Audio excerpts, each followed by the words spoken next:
All right, we have news breaking at this point. Remember, it was about 2 days ago that the NIA arrested 7 separatist leaders who had been investigation for terror funding. This included Altaf Fantosh, who is Gilani's son-in-law. And Shravan Sen joining us with more details at this point. Shravan, tell us what more can you tell us about this case? All right, Shravan Sen will be joining us, but we have details of charges against separatists who have been arrested. NIA maintains that Naeem Khan has been in connivance with terror groups, and this is what sources are telling us. Arrested Hurriyat leaders slapped with charges of raising funds for terror acts, waging war against India, punishment for being a part of a terror group.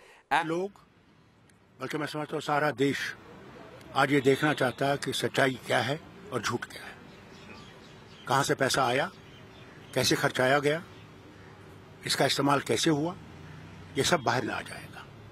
हम यही उम्मीद करते हैं कि सच्चाई बाहर आएगी, आप भी खुश होंगे, हम भी खुश होंगे। शुक्रिया।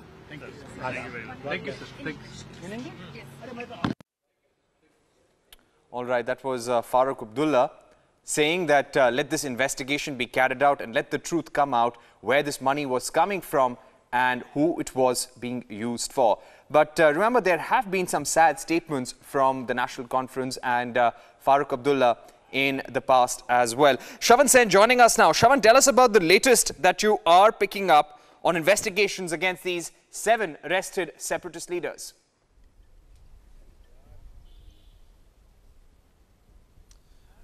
Well, Parikshit, as far as the charges against the leaders, the 7 Hurriyat leaders, the fact that they have been charged with waging war against India, and the fact that they have also raised funds through terror groups. Now, what we are given to understand is Naeem Khan, one of the most important characters in this entire, in this entire operation. He is the man who's responsible for raising funds. He has been in touch, in connivance with terror groups Lashkar-e-Toiba as well as Hizbul Mujahideen.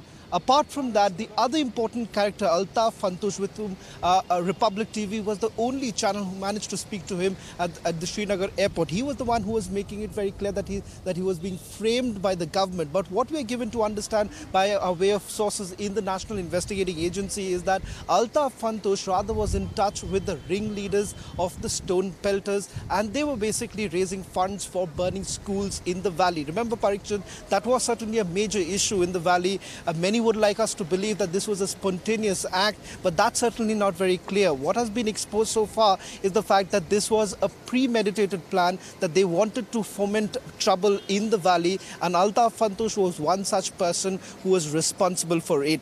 What is certainly very important, Parikshit, is that to note that the National Investigating Agency has now come up with a dossier which has now been named as JK48.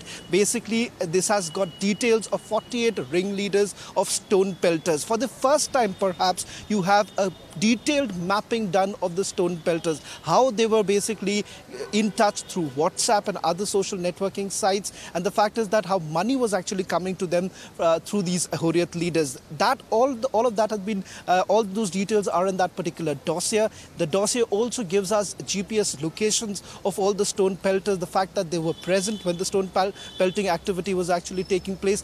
That certainly is a major evidence against these Hurriyat leaders. The other important factor as far as this entire terror funding case is concerned is the cross-LOC trade. What we are being told is that the surplus funds that were basically generated through the cross-LOC trade, that was basically being used for fomenting trouble in Jammu and Kashmir.